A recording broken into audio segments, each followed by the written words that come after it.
Hola, buenos días. Bueno, pues aquí estoy otra vez. Quería compartir con vosotros una pequeña reflexión sobre el famoso artículo del Imperial College, o del equipo del Imperial College en Nature, sobre la eficacia del confinamiento en Europa, que está en todos los medios y está todo el mundo hablando de él y bueno, pues por fin alguien nos confirma que ha merecido la pena, ¿no? Entonces, bueno, pues simplemente hacer una pequeña reflexión para facilitaros la comprensión de lo que dice y de lo que no dice y vosotros decidís, ¿vale? Entonces, el artículo es este, ¿eh? Eh, Está publicado ayer y habla pues, de que hace un estudio hasta el 4 de mayo en el que, bueno, pues viene a decir que se estima en Europa unos 3 millones de vidas salvadas por haberse evitado los contagios en el confinamiento, ¿no? Entonces, ¿cuál es la base metodológica, conceptual? ¿Vale? No tanto los números precisos como la base conceptual. Yo voy a utilizar un modelo SIR de Europa también, ¿vale? Ellos han hecho un estudio en 11 países. Yo he cargado de la misma fuente que utilizan ellos datos de 50. Está aquí, pues la región europea, ¿vale? Conceptualmente es lo mismo, más países. Somos de Bilbao, pues bueno, pues vamos a por 50 en vez de 11. Entonces, básicamente, ¿qué dice el artículo? El artículo habla de una estimación, en ningún caso hace una demostración, ¿vale? Ellos, a partir de una estimación inicial, que es una curva de contagio y, por tanto, de fallecidos, que asume la hipótesis de que prácticamente todo el mundo se puede contagiar, llegan a una estimación de fallecidos que para, que, que para este caso, si le pusiéramos vamos a ver si me deja, aquí, el 1% de mortalidad del que se ha hablado, pues hablaríamos en toda Europa de unos 7 millones, ¿verdad? 7 millones 7 millones de fallecidos es hacia donde más o menos convergería el modelo, ¿vale? Ese sería el dato teórico, el dato del modelo. Ellos han hecho lo mismo con su modelo, ¿vale? Tienen un dato teórico que es de este orden, es de muchos cientos y millones de fallecidos. Entonces ellos dicen, bueno, pues vamos a los datos reales. Los datos reales son los azules, es lo que ha pasado realmente, ¿vale? Y hacen una primera conclusión y dicen, bueno, si esto era lo que estaba previsto y esto es lo real, la única forma de pasar de lo previsto a lo real es el confinamiento, ¿vale? Esa es la primera hipótesis. En realidad es una hipótesis, es la hipótesis 1 que llamamos de curva doblegada, que es la versión oficial que existe en este momento, que se ha doblegado la curva, ¿vale? Entonces, ¿eso es posible? Bueno, pues si vamos al modelo y metemos una eficacia, pues por ejemplo aquí tenía puesto un 9 y aquí un 95% de los encierros, pues vemos, y si bajamos, por ejemplo, bueno, si bajo la mortalidad, ¿vale? Voy a bajar la mortalidad simplemente para ver cómo ajusta, ¿no?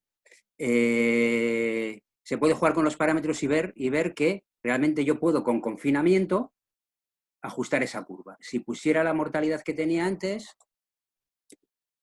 necesitaría una eficacia del confinamiento pues todavía mayor. Pues igual aquí, no sé si con un 50 podría, ¿veis?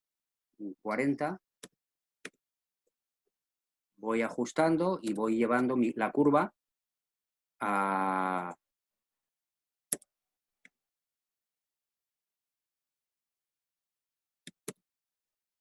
ajustar. Veis que prácticamente clavo ya los datos de fallecidos. Entonces, si resto lo que tenía antes, los 7 millones menos los 180.000 que tengo ahora, pues en toda Europa he salvado eso, pues casi 7 millones de personas, ¿vale? Ese es el razonamiento del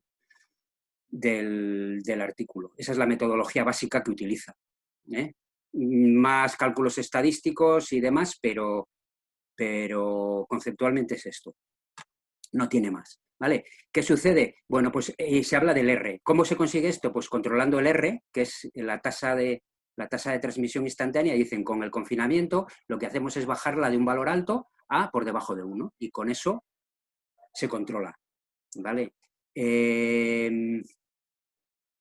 Esta hipótesis, como ya hemos hablado en otros vídeos, tiene tiene varias debilidades. Una debilidad es que conseguir esos niveles de eficacia es muy difícil. Ellos hablan de ese orden de magnitud, de 70, 80, ese tipo de eficacia.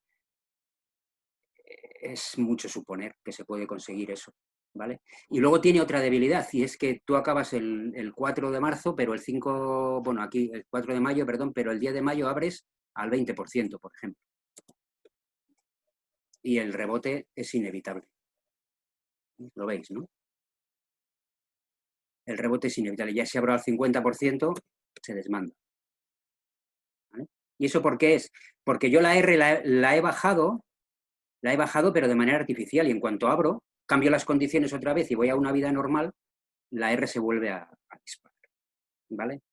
Entonces, hasta ahí llega el artículo, tiene estas dos debilidades, ¿eh?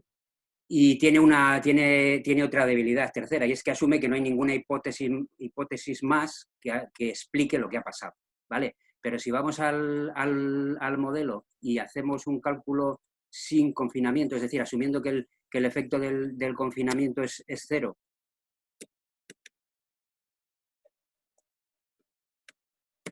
ajustamos la mortalidad y ponemos una tasa de contagio cercana a las prevalencias que se están encontrando, clavamos los resultados. Es decir, hay otra hipótesis que es la hipótesis de curva natural, que ya hemos tratado en otros vídeos, que también cumple. ¿Vale? Ninguna de las dos está demostrada, ¿de acuerdo? Pero la otra tiene sus fuertes debilidades. Esta tiene algunas fortalezas, que es simple, que no necesita ninguna adecuación especial, que ajusta los datos y los ajusta a nivel europeo, como podéis ver aquí, los ajusta en España, los ajusta en Italia, los ajusta en Nueva York, los ajusta en Alemania, los ajusta en Euskadi, los ajusta en Madrid. Siempre se repite lo mismo. Básicamente nos dice que la epidemia ha seguido un proceso natural. No se ha salvado 3 millones de vidas en Europa. Han muerto las personas que han muerto, y han muerto por una epidemia que ha sido un desastre sanitario, pero el confinamiento básicamente tiene efecto nulo. Si vamos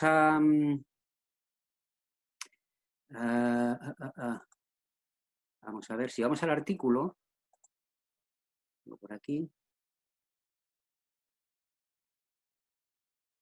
vemos aquí, a ver si lo tengo aquí, eso es. Veis aquí lo que os decía de la R, ¿no? Veis que han hecho básicamente lo que yo os enseñé en el modelo. Hay una curva desmandada, hay una curva doblegada, hay una diferencia entre las muertes reales y las que yo había previsto, que no dejan de ser unas curvas de un modelo, y aquí está el salto en la R. ¿Vale? Aquí está el salto en la R. ¿Qué sucede? Que al llegar aquí, si tú cambias las condiciones y vuelves a abrir, necesariamente hay rebote. ¿Por qué? Porque estamos presuponiendo que prácticamente, o sea, una gran parte de la población susceptible está sin contagiar, con lo cual, si vuelves a la calle, vuelve a suceder lo mismo que pasó en marzo. Es muy naif pensar que con un distanciamiento y unas mascarillas y tal, eso se va a sostener, ¿no? Lo que ha pasado básicamente es que el incendio se ha quemado solo y se ha terminado, ¿no? Y esto es, ¿no? Entonces, bueno, pues vosotros reflexionaréis, pero sí que me parece importante distinguir entre lo que es una demostración y lo que es una hipótesis, ¿no? Es básico en la ciencia. Yo he escuchado a uno de los autores hoy en la radio y me parece que la exposición ha sido confusa e incluso ha dicho que es imposible bajar a la RD1 sin el confinamiento, y bueno, pues los modelos indican que no, que además es muy probablemente lo que ha pasado, como además mantienen otros expertos, como la profesora Gupta Rospo. Y hacia ahí apunta la ciencia realmente, ¿no? Así que nada, pues muchas gracias por seguirme, espero que os haya servido y nos vemos en el siguiente vídeo. Un beso, cuidaros.